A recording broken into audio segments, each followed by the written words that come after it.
Hello everyone and welcome back to MMTV's weekly news program.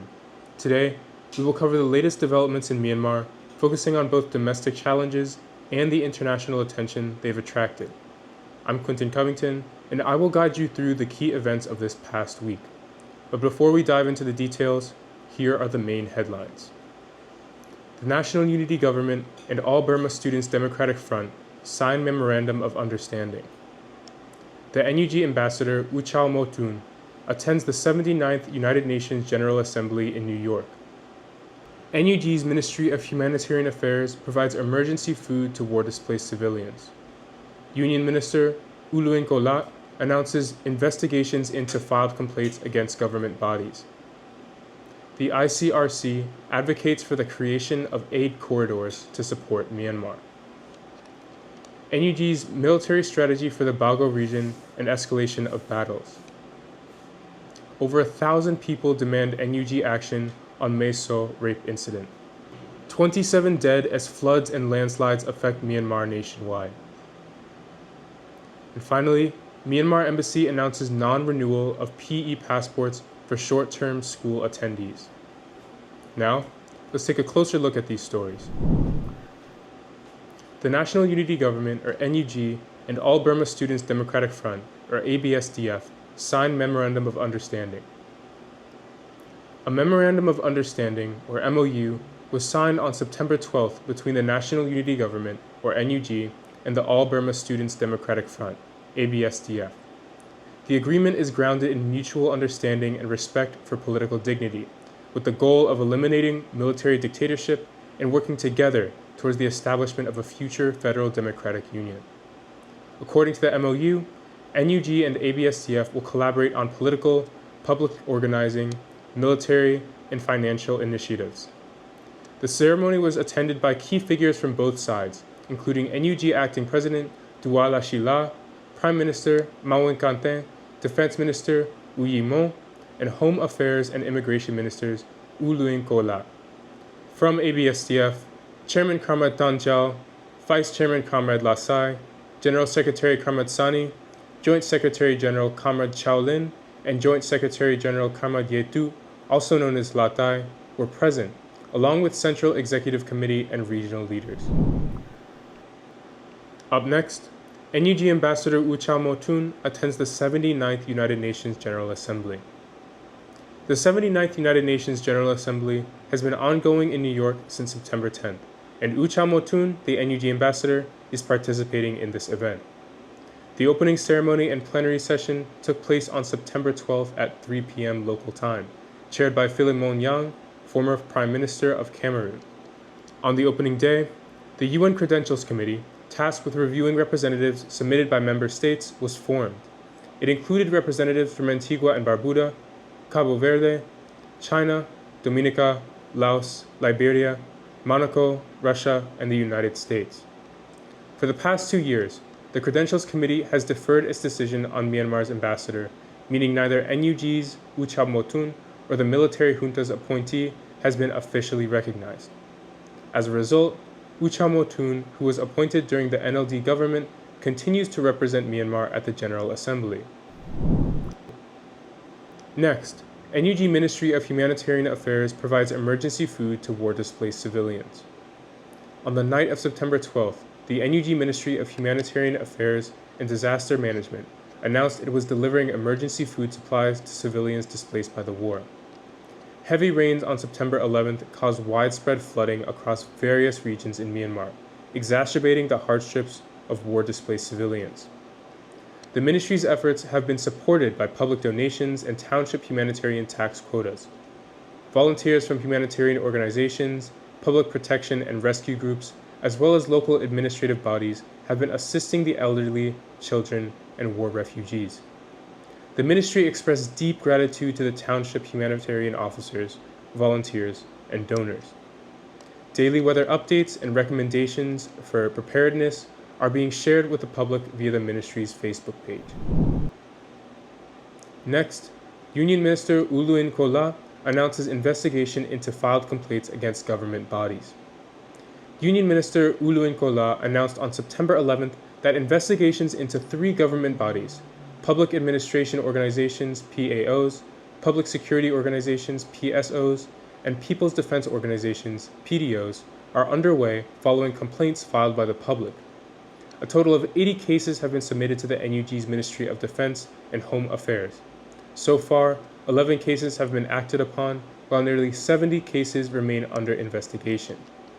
Complaints include sexual crimes committed by the NUG staff and other violations by PAOs, PSOs, and PDOs. These can be reported via NUG's Central Complaints Committee as well as the complaints committees of the Ministries of Defense and Home Affairs and Immigration. The Public Securities Organizations operates in 45 townships, including 19 townships in Sagaing Region, 8 townships in Mogoy Region, 2 townships in Tarintado Region, and 3 townships in Bago and Mandalay regions. In 2024, 915 cases were reported, with 217 cases prosecuted, 381 cases investigated, 71 cases closed, and 244 cases decreed. Up next, the ICRC advocates for the creation of aid corridors to support Myanmar.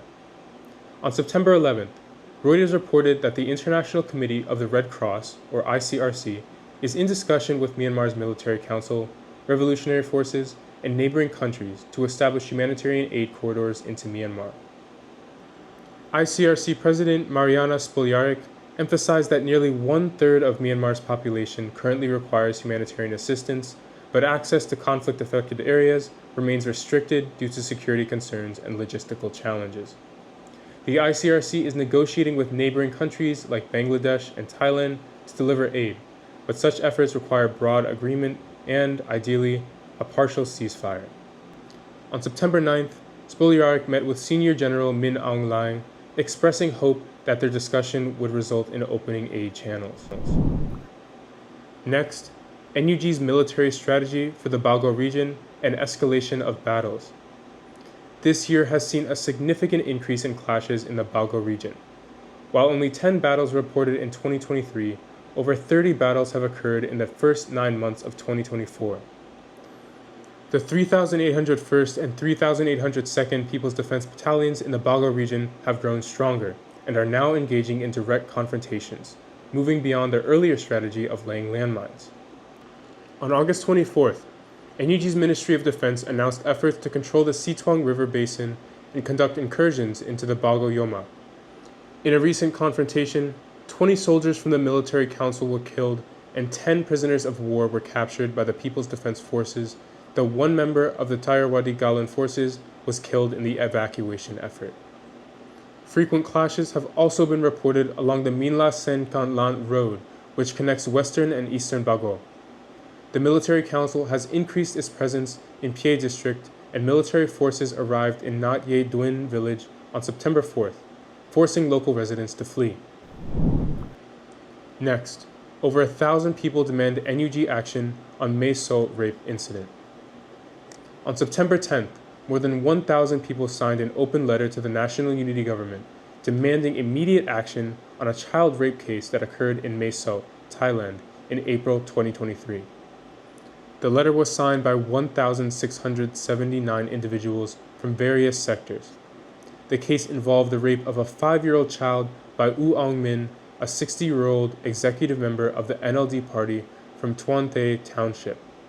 While he was initially arrested, U Aung Min was later released.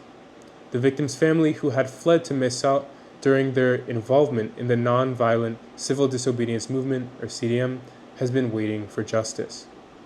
NUG Justice Ministry's Secretary U Joseph confirmed that U Aung Min has been charged under Section 377 of the Penal Code and Section 512 of the Criminal Procedure Law, and an arrest warrant has been issued. However, apprehending him has been challenging due to his location outside NUG-controlled territory. Next, 27 dead as floods and landslides affect Myanmar nationwide. As of 4 p.m. on September 12th, reports indicate that 27 people have died due to nationwide floods and landslides caused by Storm Ragi. The deceased include 5 children, 6 men, 15 women, and 1 unidentified individual. Affected regions include Yametin Township, where 17 have died, Batenji Township, with 1 dead, Datkon Township, with 1 dead, Loei Township with 1 dead, Pianmana Township with 1 dead, Mongkyang Township with 1 dead, Tachilek City with 2 dead, and Bago Township with 3 dead. As of September 12th, many individuals are still seeking assistance via Facebook, and the death toll is expected to rise. Despite some improvement in water levels in border towns like Myawaddy and Tachilek, residents are still calling for more help. The United Nations Office for the Coordination of Humanitarian Affairs, or UNOCHA, reported that nearly 393,000 people have been affected by flooding nationwide as of August 17. And lastly, Myanmar Embassy announces non-renewal of PE passports for short-term school attendees. On September 12th, the Myanmar Embassy in Bangkok announced that it will no longer renew passports for education, or PE, type passports for students enrolled in short-term courses at Thai universities. This decision affects students attending certificate programs in Thai language and English courses for teachers with non-ED visas attending virtual classes. Starting September 16th, the embassy will cease PE passport renewals for these students. However, students enrolled in undergraduate, postgraduate, and primary and secondary school programs will still be able to renew their PE passports. This concludes our weekly news recap. Every day, Myanmar continues its efforts to achieve democracy and human rights. I urge people and nations around the world to support Myanmar's fight for freedom and justice. My name is Quentin Covington. Thank you for tuning in today. Keziba.